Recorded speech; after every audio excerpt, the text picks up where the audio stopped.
Tapi dari sisi Injil-Injil itu sendiri, Injil-Injil itu masing-masing punya tekanan berbeda, ya, punya fokus berbeda.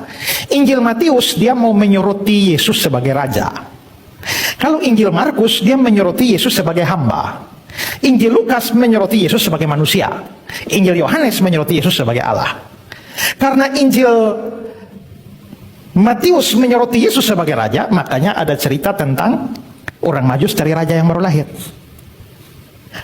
Karena itu juga ada silsilah, karena kalau raja itu harus jelas silsilahnya dari mana. Maka perlu ada silsilah.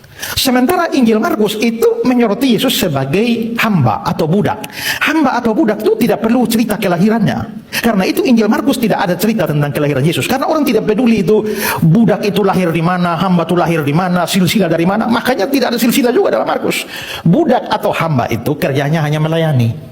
Itulah sebabnya Injil Markus mulai langsung pelayanan Yesus. Tidak ada cerita lain-lain, kan itu namanya juga hamba. Sementara Injil Lukas itu menyoroti Yesus sebagai manusia. Kalau Yesus itu sebagai manusia, harus ada kisah kelahirannya dong. Detail kelahirannya, ada perkembangan manusianya bagaimana. Makanya ada cerita Yesus waktu kecil di bait Allah umur 12 tahun. Tapi kalau Yesus itu manusia, sungguh-sungguh manusia, bukan manusia jadi-jadian, dia harus bisa dilacak silsilahnya sampai manusia pertama, yaitu Adam. Itulah sebabnya Injil Lukas ada silsilah yang paling atas Adam. Sementara di Matius silsilahnya paling tinggi cuma Abraham sebagai nenek moyang orang Yahudi. Sementara Yohanes itu menyoroti Yesus sebagai Allah. Karena Yesus sebagai Allah itu, maka Allah tidak perlu dilahirkan. Itulah sebabnya tidak ada cerita tentang kelahiran Yesus di Injil Yohanes. Juga karena Allah itu tidak punya silsilah, maka tidak usah ada catatan tentang silsilah. Nah, karena Yesus Allah, maka dia punya pernyataan-pernyataan kealahan. Itu dicatat di Yohanes, tapi tidak ada di yang lain.